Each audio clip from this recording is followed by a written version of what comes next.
So the first article for the day is about this specific order from the Supreme Court regarding Sikh marriage.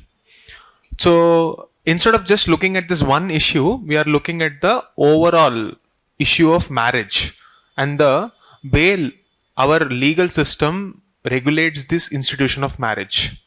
So this is how we should look at it. On one hand, we have marriage as a social institution. So you read about this in GS1, Basic Tenets of Indian Society, marriage as one of the institution that exists in India. And we are looking at GS2. And within the scope of this GS2, we are looking at rights.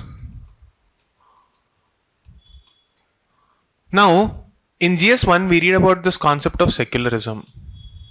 What is the meaning of secularism? Separation of state from any religious affairs. That is the Western concept of secularism. In Indian conception, you deal with the idea that state participates equally. It is not a negative approach, it is a positive approach. And we term that approach as, Indian approach is called Sarva Dharma Samabhava.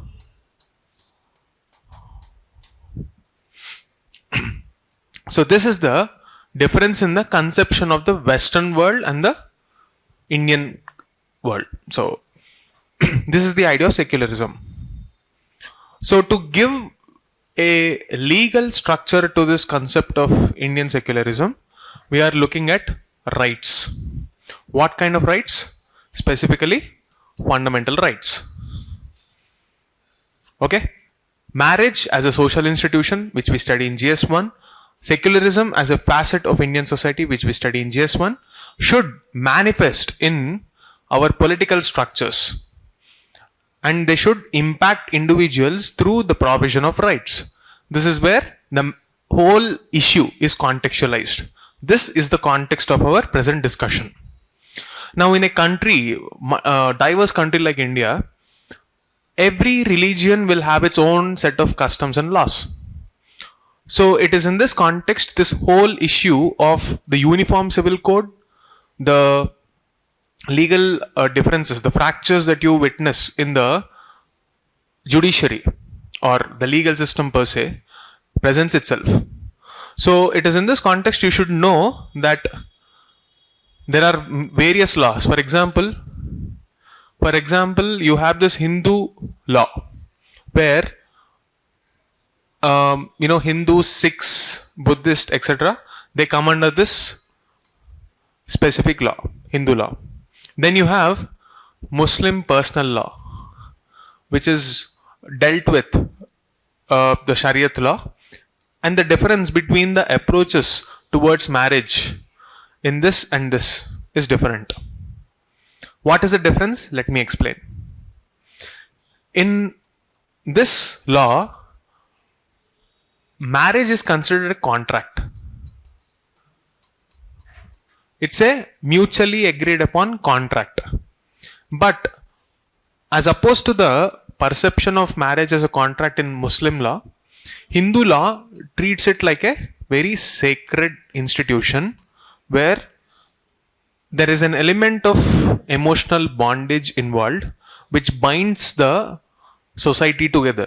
Marriage is the fundamental unit or the fundamental institutional tool that keeps a certain social identity intact in the case of India.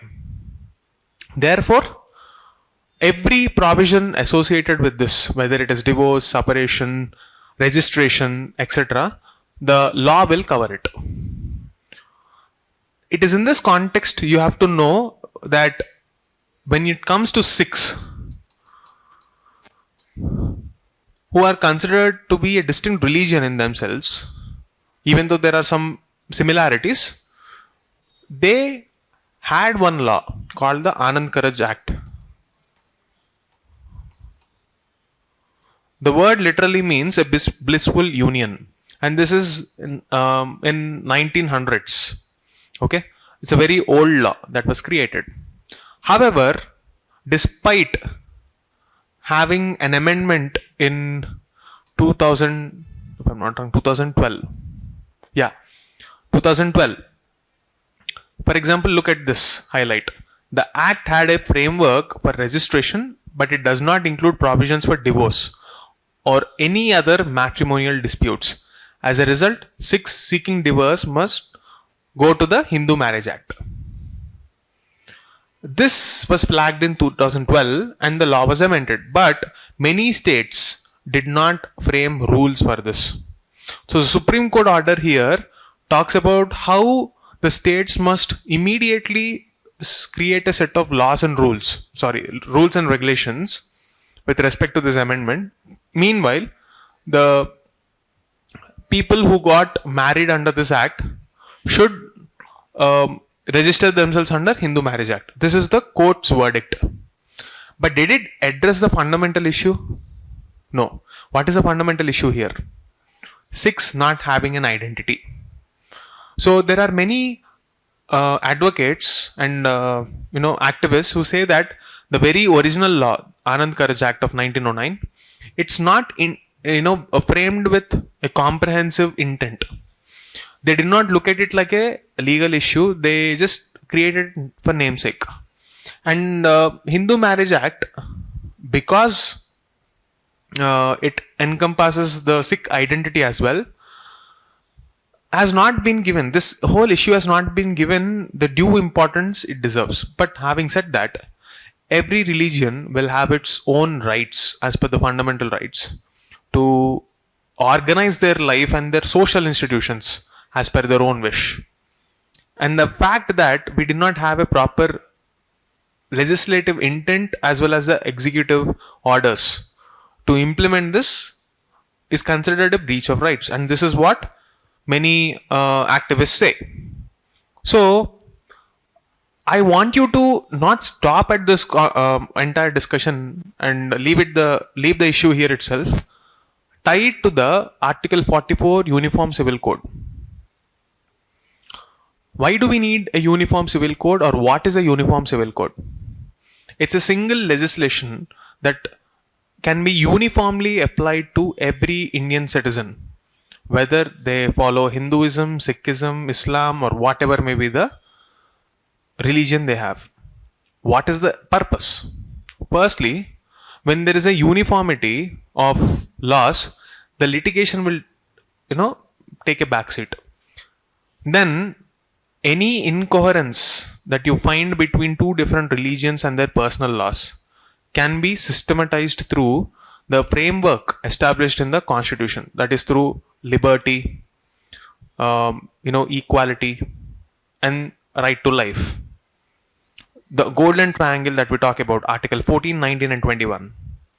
Those three pieces will be, lens can be applied on the issue.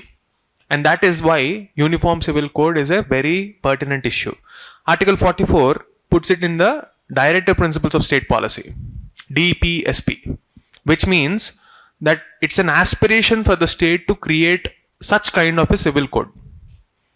Do we have it at this point of time? No. Do you want to move in that direction? The answer is a clear yes. It is in this context you need to look at two different models. Of course, I'm not going to discuss them in detail now. One is the Goa's model of Uniform Civil Code.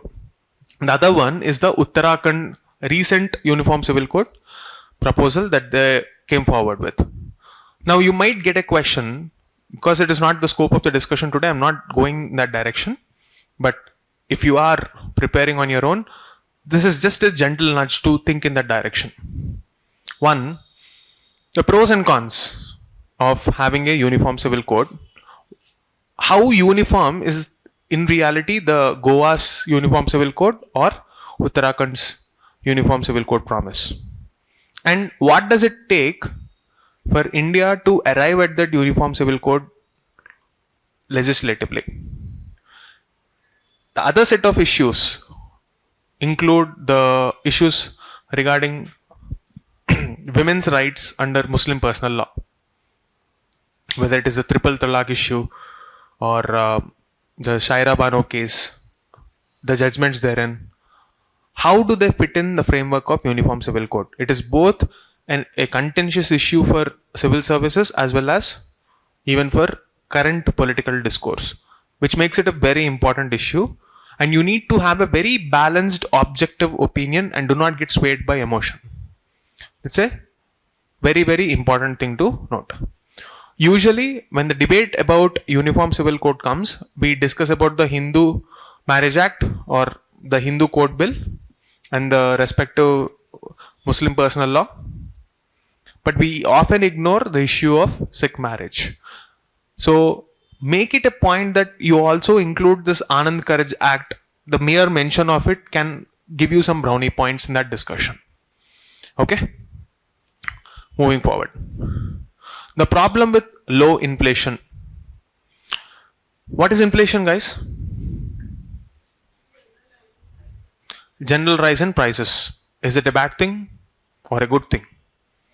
It's neither good nor bad. Within a frame, within a spectrum, it is good enough. What is the problem with having low inflation? Yes. What does low inflation essentially mean? There is low demand. Low demand here indicates that people are not willing to spend money. That is one thing. And here, the discussion about nominal GDP and real GDP also comes into the picture. What is nominal and real GDP? You have GDP. Now, nominal and real. What is this nominal and real GDP?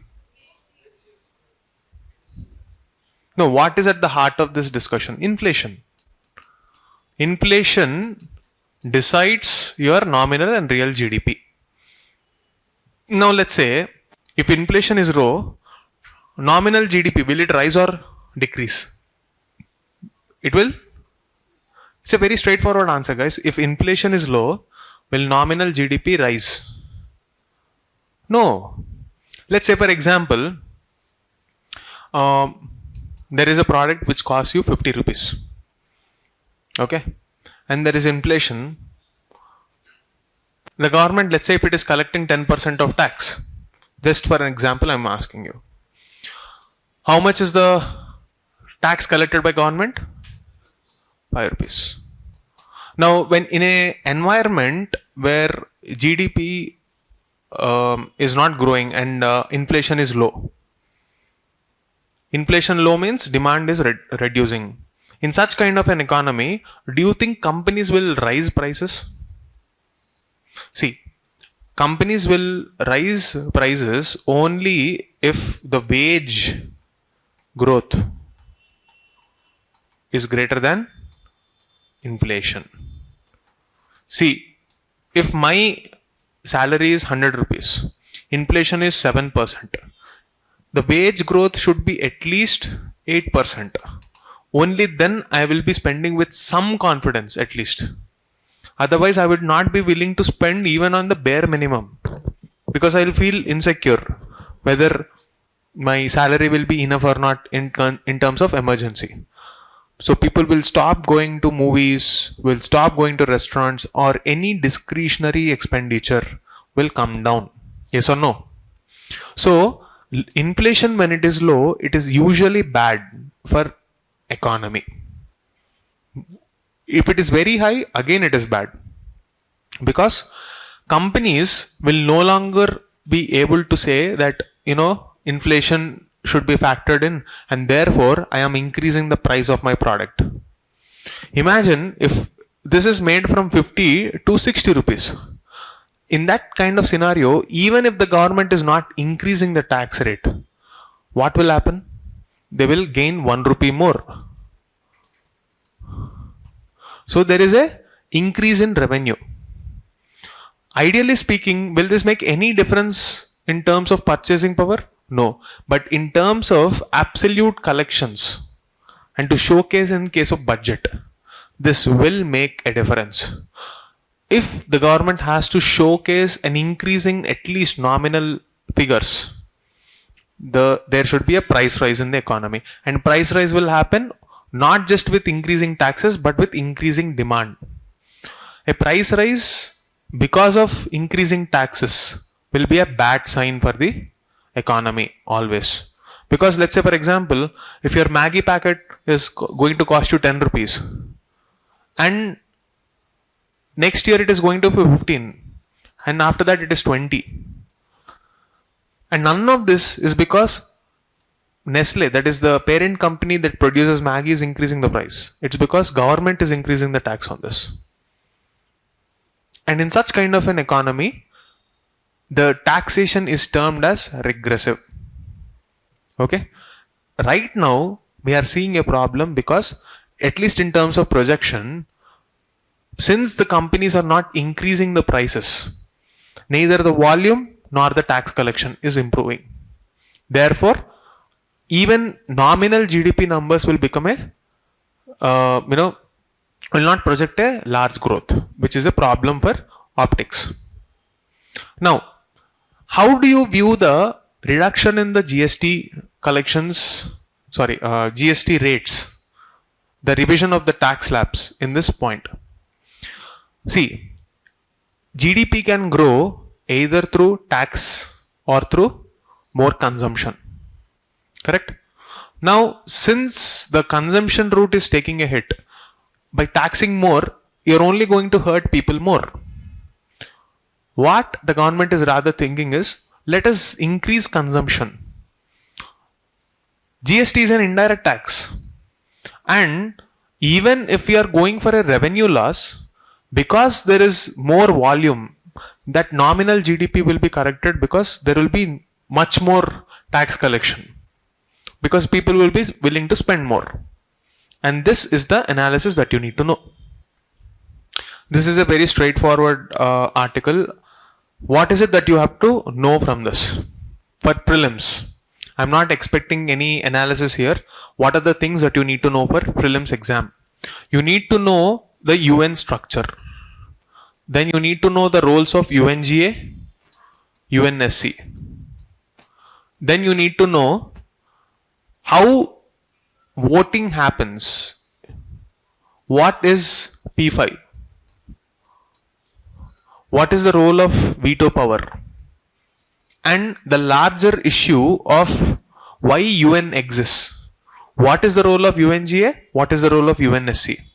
Read this article and you will get to know some insights. Go to the UN article, go to Wikipedia and read it for yourself, because that is how you will remember this. If I tell you, it will be out of your mind now. Fairly straightforward. Okay. These are the contemporary issues that are in news, and usually UPSC picks up articles from conflicted regions and asks them as places in news. For example, the other day I was talking about the South China Sea, how the entire South China Sea region and the Scarborough Shoal issue between China and Philippines, then other conflicted regions in Africa, and now these areas. Put them on a map, extremely important.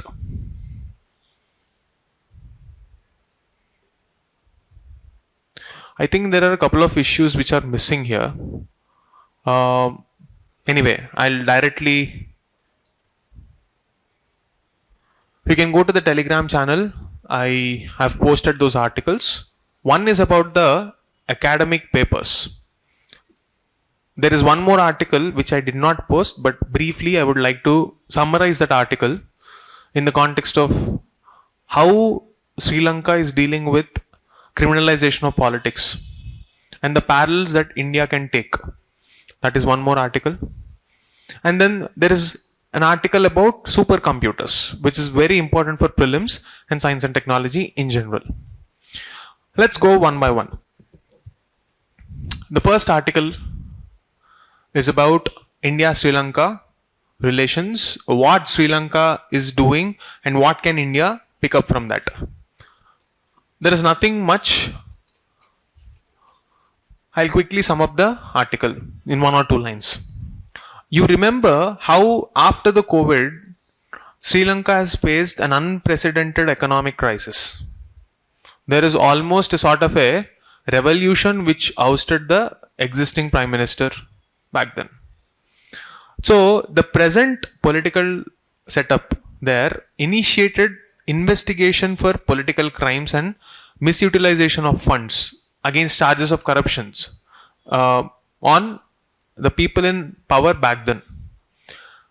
One major problem that Sri Lanka had is that it's a dynasty driven political structure. There is no sense of internal party democracy, and it's driven more by personality cult. But that's not the problem. That problem has been addressed now.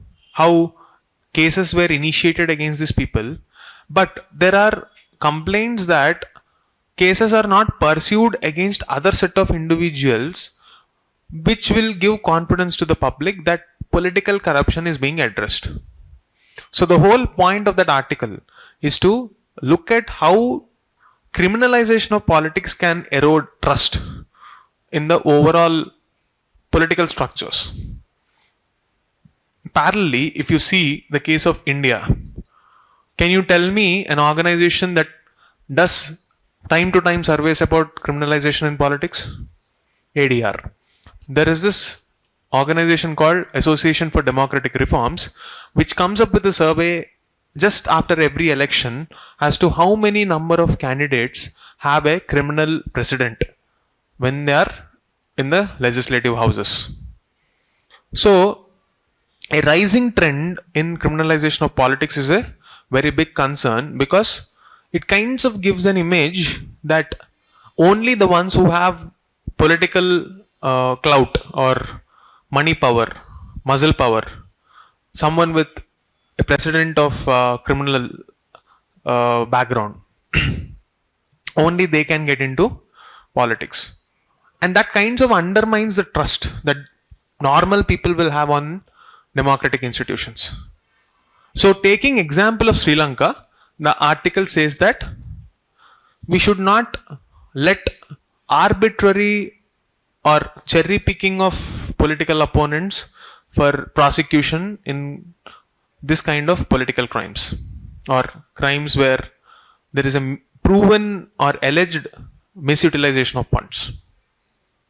Okay, even in GS4 there is a syllabus line, misutilization of funds. There we are discussing in terms of principles. What are those principles?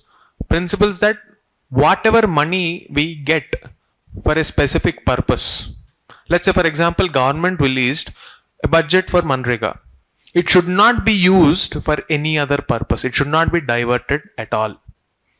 Why is this the case? The argumentation or the reasoning will form the basis of your ethics answer. Okay? Ethical reasoning. Because if procedure is not followed, you're always going to waste your time, because there is no trust. And you are spending most of your time in audits. Why spend the money dedicated for a specific activity on something else? Why are you diverting? Why are you moving away from the established procedure? The answer that you give forms the accountability framework. Politicians, actually I would rather say the MPs and the people in power, should give an official channelized communication as to why they are diverting those funds. That is the bare minimum responsibility you need to adhere to in a parliamentary democracy. When you don't have a discussion on how those funds are utilized, you might argue that we have CAG, but CAG only comes after many months. It's more like a post-mortem rather than a real-time ball-by-ball commentary. So we need a mechanism as to how these funds are moving. Why timely dispersal of funds is not happening. And these are the kind of lessons that we can take from this entire controversy of India and Sri Lanka comparison. Okay, moving forward, we were talking about a specific case where Delhi High Court has blocked access to certain important academic journals. India is one of the highest, India produces the very high number of PhD graduates, and yet in this country, access to academic journals is extremely difficult. Instead of we having a shared pool of resources, how is that the government, or in this case judiciary, expects the students to spend so much money on these kind of academic journals, because it is not conducive for research. This is not just an academic issue but also an ethical issue. Why? Because let's look at the stakeholders. On one hand, you have journals like Springer, for example, and then you have governments, and then you have the research scholars.